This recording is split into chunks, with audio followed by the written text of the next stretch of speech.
चलो दर्शकों हो, आज चलते हैं नासिक जिले में त्र्यंबकेश्वर के शहर में। त्र्यंबकेश्वर मंदिर एक प्राचीन हिंदू मंदिर है। यह भगवान शिव के 12 ज्योतिर्लिंग में से 8वां ज्योतिर्लिंग है। यह ज्योतिर्लिंग महाराष्ट्र में नासिक जिले में गोदावरी नदी के पास ब्रह्मगिरी पर्वत की तलहटी में बना है।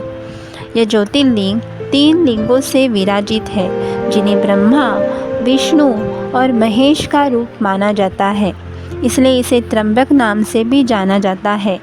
यह मंदिर मुगल शासक औरंगजेब ने नष्ट कर दिया था, लेकिन इसका निर्माण तीसरे पेशवा बालाजी बाजीराव ने एक पुराने मंदिर के स्थान पर करवाया था। इस मंदिर का निर्माण करने के लिए 16 लाख रुपए की लागत आई थी, जो उस समय काफ़ी बड़ी रकम मानी जाती थी। यह मंदिर काले पत्थरों से बनाया गया है।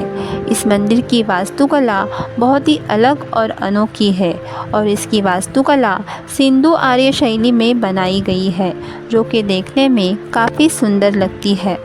कुछ दूर पैदल चलने के बाद मंदिर का मुख्य द्वार नजर आता है।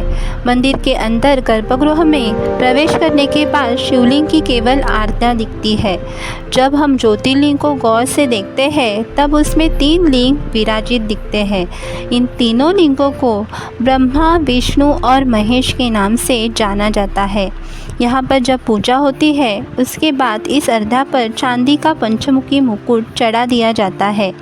सोमवार के दिन भ्रमण के समय त्र्यंबकेश्वर महाराज के पंचमुखी सोने के मुकुट को पालकी में बिठाकर गांव में घुमाया जाता है। फिर कुशावर तीर्थ स्थित घाट पर स्नान कराया जाता है। इसके बाद मुकुट को वापस मंदिर में लाकर हीरे जड़ित स्वर्ण मुकुट पहनाया जाता है। यह पूरा दृश्य त्र्यंबक महाराज के राज्याभिषेक के जैसा दिखता है। इस यात्रा को देखना बेहद ही अलौकिक अनुभव है। अब जानते हैं कुशावर तीर्थ के बारे में। कुशावर तीर्थ की जन्मकथा काफ़ी रोचक है। यहाँ पर कहते हैं कि ये जो गोदावरी नदी है बार बार लुप्त हो जाती थी, इसलिए इस गोदावरी को यहीं पर रोकने के लिए गौतम ऋषि ने एक कुशी की मदद लेकर गोदावरी को बंदर में बांध लिया। उसके बाद यहाँ पर लबलबा पानी रहने लगा, इसलिए इस कुंड को कुशावर तीर्थ कुंड से जाना जाने लगा। शैव अखाड़े भी इसी कुंड में शाही स्नान करते हैं। दर्शकों हो, यहाँ नारायण, नागबली तथा काल सर्प जैसी पूजा की जाती है। लोग यहाँ पर आकर पूजा कर कर अपनी समस्याओं का निवारण करते हैं। अब जानते हैं ब्रह्मगिरी पर्वत के बारे में। दोस्तों, इस ब्रह्मगिरी पर्वत में ऊपर जाने के लिए चौड़ी चौड़ी 700 सीढ़ियाँ बनाई गई है और इसका उल्लेख शिव पुराण में भी मिलता है। इन सीढ़ियों पर चढ़ने के बाद राम कुंड और लक्ष्मण कुंड मिलते हैं और शिखर के ऊपर पहुंचने पर गोमुख से निकलती हुई भगवती गोदावरी के दर्शन भी होते हैं।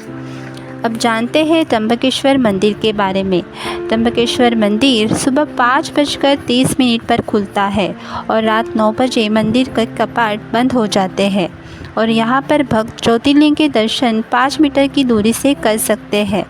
यहाँ पर रुद्राभिषेक 7 बजे से शुरू होता है और 8:30 बजे से समाप्त होता है। त्र्यंबकेश्वर मंदिर में ऑनलाइन पूजा बुकिंग भी है।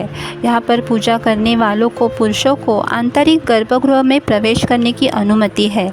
इस मंदिर के दर्शन से मोक्ष की प्राप्ति होती है। यहाँ पर जाने का अच्छा समय है फरवरी और मार्च। फरवरी और मार्च में यहाँ यात्रा होती है, जो देखना बहुत ही अच्छा अनुभव है। और सावन के महीने में पूरी तरह से देवों के देव यानी महादेव को समर्पित होता है और इस दौरान भक्त पूरी श्रद्धा से शिव की पूजा एवं जल अभिषेक करते हैं, तो उनको पापों से मुक्ति मिलती है। इन्हीं सावन महीने में अगर आप ज्योतिर्लिंग के भी दर्शन करें तो इससे बड़ी और बात क्या होगी। अब जानते हैं इसकी पौराणिक कथा। इसकी पौराणिक कथा ये है कि एक बार सभी ऋषियों ने गौतम ऋषि पर गौ हत्या का आरोप लगाया। सभी ऋषियों ने कहा कि तुम्हें प्रायश्चित करने के लिए देवी गंगा को यहाँ लाना होगा।